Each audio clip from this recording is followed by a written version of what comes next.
എല്ലാവർക്കും പുതിയ വീഡിയോയിലേക്ക് സ്വാഗതം. ഇത് നമ്മുടെ മുക്കുറ്റിയാണ്. ദശപുഷ്പത്തിൽ ഒന്നാണ് മുക്കുറ്റി എന്ന് പറയുന്നത്. ഒരു ചെറിയ തെങ്ങ് അല്ലെങ്കിൽ മിനിയേച്ചർ ഓഫ് തെങ്ങ് എന്ന് നമുക്ക് പറയാം. അതുപോലെ കാണാൻ ഒരു തെങ്ങിനെ പോലെ തോന്നിക്കുന്ന ഒരു പ്ലാന്റാണ് മുക്കുറ്റി. ഇപ്പോൾ ഇതുപോലുള്ള തണലുള്ള സ്ഥലങ്ങളിലൊക്കെ ഇങ്ങനെ വെള്ളം അധികം കെട്ടി നിൽക്കാത്ത സ്ഥലങ്ങളിൽ ഇത് ഇങ്ങനെ വളരാറുണ്ട്. ഒരു വർഷമാണ് ഇതിൻ്റെ കാലാവധി. ഇത് കഴിഞ്ഞ് കഴിഞ്ഞാൽ ഈ പ്ലാന്റ് നശിച്ചു പോകും. അതാണ് അതിൻ്റെ ഒരു ലൈഫ് സ്പാൻ എന്ന് പറയുന്നത്. ഇപ്പോൾ ഇവിടെ ഒരു പ്ലാന്റ് ഉണ്ട്, ഒരുപാട് പൂത്തിട്ടുണ്ട്. ഇത് ഡയബറ്റീസിൻ്റെ കാര്യത്തിൽ ആണ് ഇവൻ കുറച്ചുകൂടി ഫേമസ് ആയിട്ടുള്ളത്.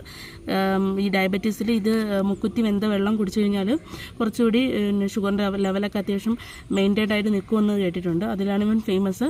അല്ലാണ്ട് ഒരുപാട് ആരോഗ്യപരമായ കാര്യങ്ങൾക്കൊക്കെ ഇവൻ ഉപയോഗിക്കുന്നതായിട്ട് അറിയാം. ഔഷധ ഗുണങ്ങളുണ്ട്.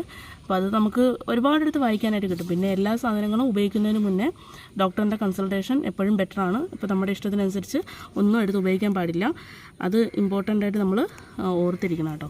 ഇതെല്ലാം നമ്മുടെ ആരോഗ്യത്തിന് നല്ലതാണെങ്കിലും അതൊക്കെ നമുക്ക് അത്രയും ഉറപ്പുണ്ട് അല്ലെങ്കിൽ അത്രയും ഇതാണെന്നുണ്ടെങ്കിൽ മാത്രമേ ഇതൊക്കെ എടുത്ത് നമുക്ക് സ്വന്തം ഇഷ്ടത്തിന് ഉപയോഗിക്കാൻ പാടുള്ളൂ.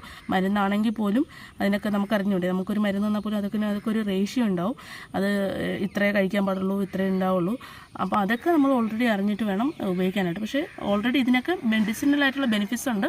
അതുപോലെ തന്നെ ആയുർവേദത്തിൽ മരുന്നുകൾ ഉണ്ടാക്കാനും ഇവയൊക്കെ യൂസ് ചെയ്യാറുണ്ട്.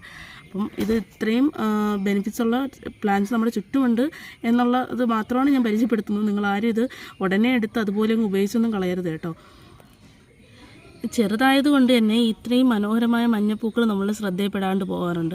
ഇതിപ്പോൾ ഇത്രയും അടുത്ത് ക്യാമറ വെച്ചപ്പോഴാണ് ഞാനും ശ്രദ്ധിക്കുന്നത്. ഇത്രയധികം മനോഹരമായ പൂക്കൾ ഇതിനുണ്ട്, മഞ്ഞ കളറായിട്ടുള്ള കുഞ്ഞു പൂക്കൾ. ഇപ്പോൾ നമുക്ക് ചെറിയ കുഞ്ഞു പോട്ട്സിലൊക്കെ വേണമെങ്കിൽ ഇതിനെങ്ങനെ നിർത്താം കേട്ടോ.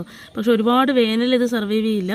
അതുകൊണ്ട് ഇച്ചിരി പാർഷ്യലി ഷെയ്ഡുള്ള സ്ഥലങ്ങളിലൊക്കെ നിർത്തുന്നതായിരിക്കും കുറച്ചുകൂടി ബെറ്റർ കേട്ടോ. ചെറിയ നമുക്ക് പോട്ടിൽ വേണമെങ്കിൽ ഇതിനെ കൊണ്ട് നിർത്താനായിട്ട് പറ്റും. നല്ല ഭംഗിയുള്ള പൂക്കളുണ്ട് ഇതിന്. ഇതാണ് പ്ലാന്റ് കേട്ടോ. ഇത്രയും ചെറുതാണ്.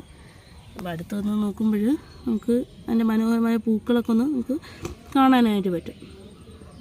ഇതൊക്കെ കുറച്ച് കാലം കൂടിയൊക്കെ തന്നെ ഇതൊക്കെ കാണത്തുള്ളൂ. പിന്നെ കംപ്ലീറ്റ് ആയിക്കഴിഞ്ഞാൽ ഇതൊക്കെ പിന്നീടൊരു ഓർമ്മ പോലെ നമുക്ക് മറ്റേ ഈ ഡോക്യുമെൻ്ററി എന്നൊക്കെ പറയത്തില്ലേ, അതുപോലെ ആയിപ്പോവും. ഇതൊക്കെ എടുത്തു വച്ചേക്കുന്ന സംഭവങ്ങളൊക്കെ നമുക്കൊരു ഡോക്യുമെൻ്ററി പോലെ ഇരിക്കും. ആ കുഞ്ഞുങ്ങളെ കണ്ടു, പണ്ട് ഇങ്ങനത്തെ ചെടികളുണ്ടായിരുന്നു എന്ന് പറയേണ്ട അവസ്ഥ വരും.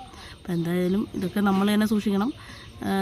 നമുക്കാവശ്യമുള്ളത് നമ്മൾ തന്നെ സൂക്ഷിക്കേണ്ട അവസ്ഥയാണ്. അപ്പോൾ എന്തായാലും അടുത്ത വീഡിയോ കാണാം. അതുവരേക്കും tata, bye bye, see U.